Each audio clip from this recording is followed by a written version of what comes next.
Hey, and welcome back to another video. In this video, I will be giving you my pound-for-pound list in the UFC. My rankings will be based on who the better fighter is, recent performances, level of competition, more focused on now and future, rather than past, and lastly the most dangerous in their division. So therefore, you might not agree with my list fully, but this is my top 15 fighters in the UFC right now. So let's jump into the rankings. In last place I have Sean Strickland. I believe he is still one of the best in the UFC, although I think he is not the most entertaining fighter. But he did dominate Izzy, had a close fight with Dricus and beat Costa. But the reason why I can't have him higher up is because he did lose recently, and also, there is two better fighters in his own division currently. I don't see him getting that belt back either, and he isn't better than all the other 14 fighters that I have above him. Therefore, he is my 15th place. Next fighter at the 14th place I have Leon Edwards. I believe Leon is still very good, and could beat the top guys in his division, and earn himself another title shot in the future. Also, he did defend his belt 2 times against Usman and Colby where he won comfortably. Not to forget he won his belt against Usman when he was pound-for-pound king.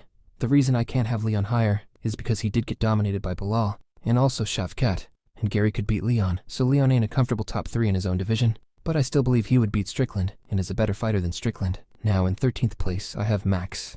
I know Max just got brutally knocked out by Ilya, but Ilya is also one of the best fighters in the world. Max was better than Volk against Ilya, which is the reason why I have Max in the pound-for-pound list, ahead of Volk. Also, Max had better fights recently than Volk. Volk has lost 3 times out of his last 4 fights, got knocked out 2 times and dominated 1 time. Max has at least won 3 out of his last 4. If Volk goes out there and beats a top contender like Lopes, then I might put him back into the pound-for-pound list, but for now he ain't. I think Max will do good at lightweight, and will probably move up higher if he wins his next 2 fights. Now, for my 12th spot, I have Shavkat. I believe Shavkat is the most dangerous guy in the welterweight division, never lost, and all wins by finishes, which is insane. Obviously, Bilal is the champ in their division, and that's why I don't have Shavkat higher up, since he never held the belt, and Bilal have the better resume, and recently dominated Leon Edwards, who beat the former pound-for-pound King Kamaru Usman 2 times. Also, Shavkat is beatable compared to other fighters that I have higher up in the rankings. The reason why I have Shavkat above Leon, who has been a champion, and also defended his belt, is because I think Shavkat would beat him and beat everyone Leon beat. If Shavkat goes out there and beats either Usman or JDM, then I will move him up. And if he also beats Bilal, then Shavkat will probably be somewhere around 7. I would have put Shavkat at 11th, but that would a little bit disrespectful to Merab, who is my 11th pound-for-pound fighter.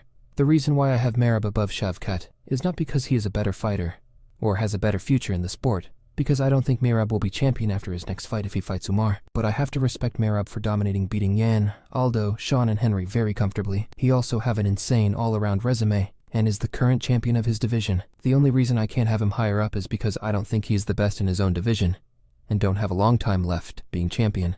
Therefore, his future ain't looking that great. But if he beats Umar, then I will move him up the rankings, but I don't see that happen. At number 10th place, I have Pantoja, who is very underrated, because he beat all the top fighters in his division, and has beat some of them multiple times. And he also have defended his belt a couple of times. I don't see him losing anytime soon either, which helps his case as why he is my number 10. Only reason why I can't have him higher up is because all the other fighters I have above him is just better.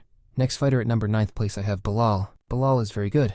He has a great resume, well-rounded fighter, dominant, and also have a long win streak, but his future as a champion is concerning, since he will be put against the most dangerous guy in his division, who is Shavkat. But Bilal would be the man to beat Shavkat, if there is anyone who can beat him at welterweight. I think Bilal have the best chance to beat Shavkat. Also, the performance he just had against Leon was very dominant. Doing that to Leon is pretty crazy, thinking Leon won 2 times against Usman. But I have Bilal winning against Usman as well. Therefore, Bilal is my number 9 ranked fighter in the UFC. Now heading into the top 8, I consider all these fighters to be elite, dominant, some of the unbeatable, great resumes, great past and future. At number 8, who will probably shock a lot of people, is Umar Nurmagomedov. Let me explain why I have him this high, despite him not beating any one of the top guys except Corey. Well, first of all, he is undefeated, dominant, complete fighter, as in, great everywhere, has a great future, and lastly, he is the best in his division. He is much better than the current champ. There is a reason why Merab is ducking Umar. Merab wants to rematch Sean to get a title defense before losing the belt. He knows Umar will be the hardest fight in the division. Also, Umar beats everyone at bantamweight in my opinion, and has the highest chance to retire undefeated out of all current fighters right now in the UFC. This take is not even that crazy in my opinion, because it will age fine like wine. At number 7 I have Khamzat. Just like Umar, he is undefeated, dominant, more dangerous, great future, best in his division, but also way better resume. His last 3 wins has been against Kevin Holland, where he submitted him in a dominant fashion, He then beat Kamaru Usman, where he dominated him in the first round when no one has ever done that to Usman, and now his latest win where he dominated and submitted Whitaker, who is also an all-timer fighter. A healthy Khamzat is probably the most dangerous fighter of all time in the UFC in my opinion. I don't see anyone beating Khamzat in either welterweight, middleweight, or light heavyweight. That should speak for itself, and that's why I have him at 7th place despite never been champ. At 6th place, I have Tommy Boy. Tom is easily one of the best right now. He has almost knocked out every top guy in heavyweight. Only guys left for him is Gane and Jones. I believe Tom is the guy to beat John Jones, and that's why Jones is ducking him for his life. Jones knows this is the hardest fight of his career, since he has never fought anyone the complete and dangerous as Tom before in his career. Sure, he fought DC, but DC is short, fat, and was old. Also, that fight was at light heavyweight, and not heavyweight, so Jones had advantage. Tom is the fastest and biggest hitter in the heavyweight division, and will dominate the heavyweight division once Jones retire, because he is not fighting Tom. Now into the top 5. At number 5, I have the middleweight champion Dricus. I actually think he is really good, even though his style is clumpy and weird, but it works. He's a well-rounded fighter, fast, big, and strong. He will be the hardest test for Khamzat in middleweight. He has a great resume as well, maybe the best in the middleweight, since he beat Whitaker, Strickland, and Izzy, who were the best in middleweight in recent times. Being ranked number 5 is very good, and if he beats Khamzat, which I don't see happening, then I will move him up. But Dricus is a respectable guy since he's willing to take the fight with Khamzat instead of the Strickland rematch. He's not ducking the real number 1 contender in his division, unlike Merab and Jones. Speaking of ducks in 4th place, I have John Jones, who's considered the GOAT of the sport.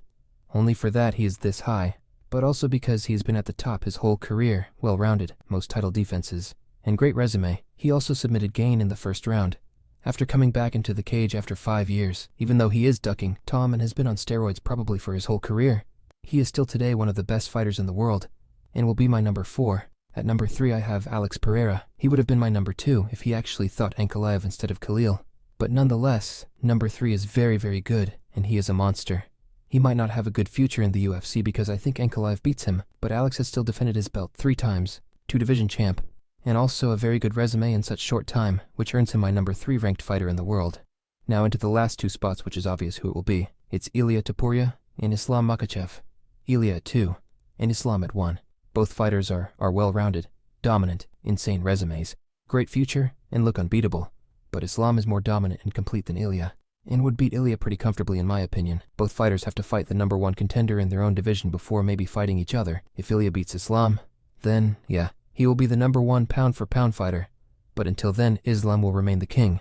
Also, this fight could never happen, because Islam might move up after beating Armand since there is no one left in his division.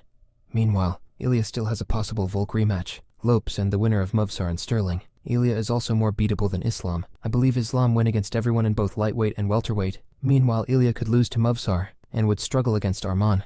Yeah, so this is my UFC pound-for-pound list of the best 15 fighters today. Let me know what you think of my list and what you would change. Drop your list in the comments. See you in the next one.